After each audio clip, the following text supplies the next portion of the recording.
Magandang araw po sa inyong lahat. Sir Gavin, may tinanggal ngayon. Ma'am Elma, matuwa kaya? Alamin po natin lahat yan dito sa ating video. Bali, ito pong si Sir Gavin ay bumida na naman po sa kanyang pinakabagong vlog. At ang title nga po ay Suhulan ang Mga Kakampi.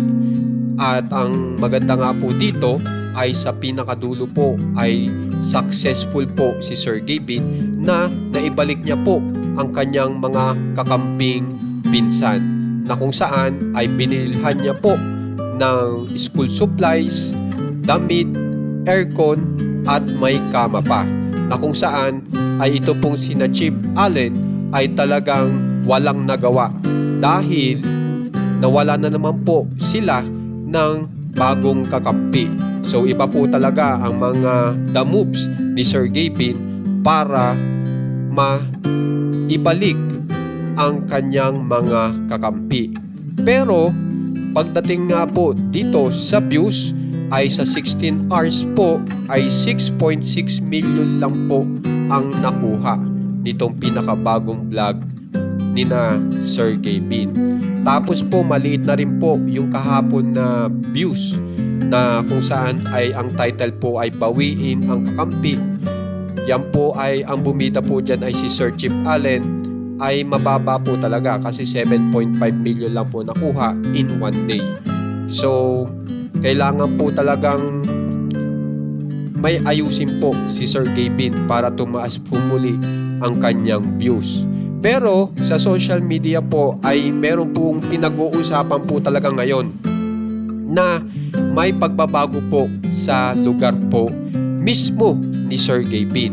Kasi po nahuhuli po si Sir Gavin pag pumapasok po ito pong tatlo sina Sir Chief Allen, si Kalo at saka si Kapitan Kelsey. Pag pumapasok sa room ni Sir Gavin ay nakikita po kung anong nandoon sa loob ng room ni Sir Gavin at doon po nahuhuli si Sir Gavin kasi kapansin-pansin daw po ito pong board ni Sir Gavin na may nabago po kasi ito po yung pinakauna kung saan ay makikita nyo may mga litrato pa dito, okay, na yan po si Sir Gavin, nandyan po si Ma'am Elma.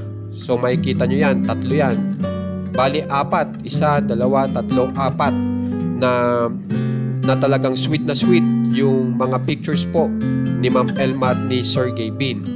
Pero ngayon po, noong mag-vlog na naman po sina Sir Gavin at saka sina Sir Chief Allen at dyan ay patungkol po dun sa bawiin ang kakampi, ito na po ang pinagbago. Makikita nyo yung board na wala na po yung apat na pictures na nasa itaas. Ito po yung before, may apat na pictures na magkasama sina Sir Gavin at Ma'am Elma at yung ngayon naman po ay natanggal na. So yan po ang pinag-uusapan ngayon sa social media.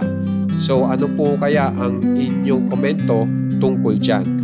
At pag titingnan po natin ito pong account ni Ma'am Elma ay nandiyan pa rin po si Sir Gavin nakasama po sa wallpaper na magkakasama sila ni Sky at ni Ma'am Elma. So kapansin-pansin po na talagang pinapahalagahan ni Ma'am Elma ito pong wallpaper nilang tatlo. So ano kaya magiging reaksyon ni Ma'am Elma kung makikita niya itong board ngayon ni Sir Gavin?